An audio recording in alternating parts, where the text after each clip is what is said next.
Alright then, gloves off. No soft landings. Let's light the fuse and talk about how this country's political class turned illegal migration into a 15.3 billion free buffet funded by you and me. Let's start with the headline that should make every working Brit's blood run hot. UK asylum accommodation costs have tripled to 15.3 billion. Triple, not increased a bit, not adjusted for inflation, tripled, because this country has become a hotel resort for people who didn't even enter through the front door. And the political class, they keep pretending this is normal.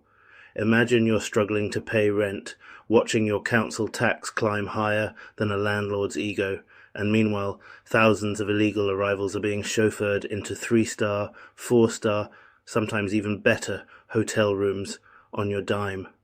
Hot meals, medical care, pocket money, no job, no visa, no right to be here. Just a government with a national credit card and zero shame. This isn't compassion, it's insanity dressed in a lanyard. Let's call this what it is, the UK's hotel illegal migration programme. A sprawling, unaccountable industry built on failure. Every person arriving illegally, usually by boat, gets swept into a backlog so bloated it makes the NHS waiting list look nimble. While their cases drag on for years, they're housed in hotels. Not hostels, not temporary camps, hotels, paid for by the same taxpayers being told austerity is necessary and the country's broke. If the country's broke, why the fuck are we dropping 15 billion on people who aren't even meant to be here? Let me make it plainer. 15.3 billion is not just a number. That's money that could have been hospitals, schools, energy support, infrastructure, housing for veterans, actual citizens who need it. Instead, it's become a standing order straight into hotel chains and service providers who are quietly making fortunes off the border crisis, because this isn't just a migration crisis, it's a business model. So, here's how it works. The boats keep coming. The government, too weak or too scared to get serious, books more hotel rooms. Private contractors laugh their way to the bank. The courts stall, the politicians waffle, and the public pays. This is how something that was forecast to cost around 4.5 billion has ballooned to 15.3 billion, because when you reward failure you get more of it. When you house illegal arrivals in comfort, word spreads like wildfire. Why wouldn't it? If you cross illegally and end up with free food, warm beds, legal aid, and a better standard of living than many low-income Brits, well, you've just created a pull factor so strong you could see it from space. Meanwhile, legal migrants, the ones who actually follow the rules, are forced to jump through flaming hoops, pay eye-watering fees, wait months or years, and prove their worth at every turn. What message does that send? Play fair and get punished. Break the rules and get a hotel room. Now let's talk about that number again, because it deserves to be shouted, not whispered. 15.3 billion. Do you know what that could fund? It could build thousands of new council homes for actual citizens. It could fund teachers and nurses for years. It could fix roads that have been crumbling since 2012. It could slash energy bills, invest in clean power, build schools, or actually help homeless Brits get off the street. Instead, it's being used to provide free housing to people who came illegally. And this isn't just a cost issue, it's a question of fairness, because working class Brits are being told to tighten their belts, while people who just stepped off a dinghy are tucked in with freshly washed linen, and anyone who dares to question it gets labelled cruel, xenophobic, or far right. I'm sorry, but if it's far right to say the people who break the rules shouldn't live better than the people who follow them, then the word far right has lost all meaning. And let's be real about how this happens. It's not some accident. It's political cowardice in full bloom. For years, successive governments refused to get serious. They didn't secure the border. They didn't build rapid processing systems.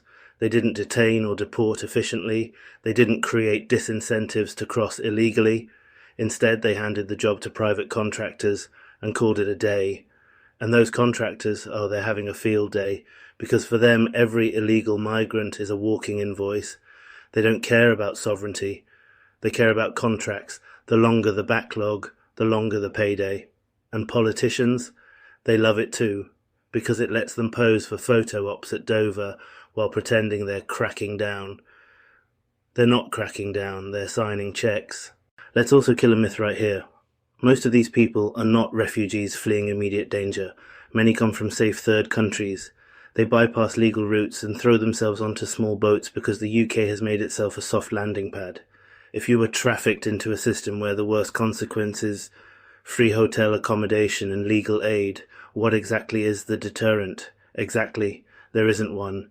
And don't let anyone gaslight you with, we can't afford to be heartless. No, we can't afford to be spineless. Compassion without boundaries isn't compassion, it's chaos. And while this circus goes on, law-abiding citizens, especially those on the lower rungs of society, are the ones footing the bill. Middle-class pundits can virtue signal all day because it's not their council tax being jacked up. It's not their town centres absorbing the pressure. It's not their hospitals getting overcrowded. It's not their kids losing school places. This whole crisis has been outsourced to working people, financially, socially and politically. We need to talk about the optics game too. Housing illegal arrivals in hotels is a PR disaster, but it's also deliberate.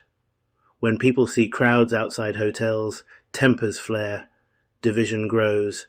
That division becomes a political tool. Politicians love managing outrage more than they love solving problems. Outrage is free. Solutions cost courage. They want the fight. They don't want the fix. If they wanted the fix, they'd have shut this conveyor belt down years ago. Now let's make something clear. Britain is a generous country, always has been. When people come here legally, play by the rules, integrate, work and build, nobody's angry. That's not the issue. The issue is rewarding illegality. The issue is turning illegal migration into a luxury pit stop, funded by a country that can barely afford its own bills. The issue is letting rule breakers jump the queue, while law-abiding migrants, veterans, single parents and low-income families get shoved to the back of the line. The issue is politicians who talk tough and act weak. If this government was serious, it would do 3 things fast. End the hotel racket, no more luxury accommodations for illegal arrivals. If you came illegally, you don't get pampered. Full stop, fast-track removals. If your claim has no merit, you're gone. Not in 2 years, not in 2 months. Now, close the loopholes. Safe countries don't produce asylum seekers. If you've crossed through France, you're not fleeing for your life. You're shopping for benefits. But they won't do it, because there's too much money and political theatre in keeping this chaos alive. The hotels are cash cows. The NGOs love the moral high ground. The politicians love the headlines. And you're the one picking up the bill. And here's the tea. 15.3 billion isn't even the full cost. That's just accommodation. Add on healthcare, legal aid, translation, security, admin, and the number balloons further. And that's before we even talk about the opportunity cost. Every pound spent here is a pound not spent on Brits, not spent on communities that actually pay in, not spent on fixing the messes the political class already made. This is not xenophobia. This is arithmetic.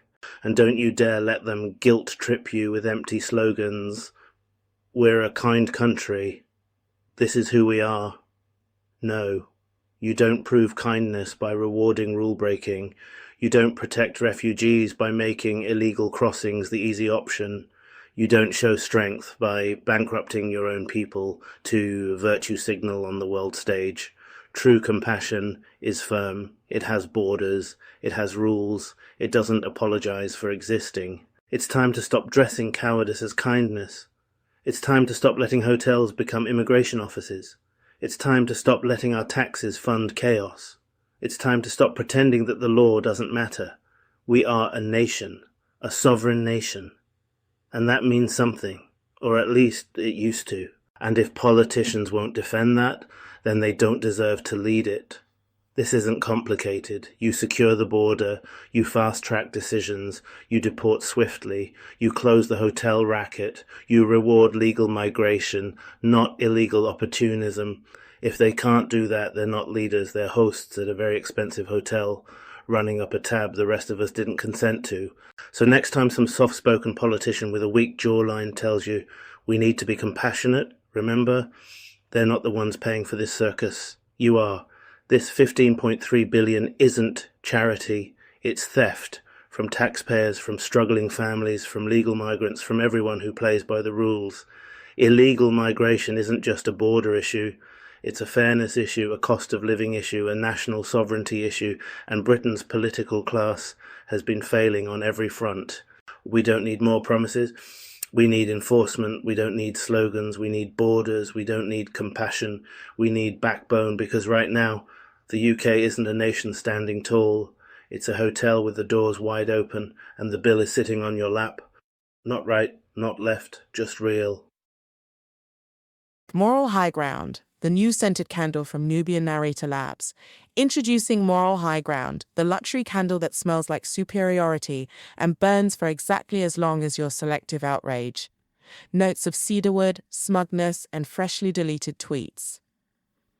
Available in leftist lemon, centrist sage, and right-wing rosemary. Moral High Ground, light it when you need to feel better about doing absolutely nothing.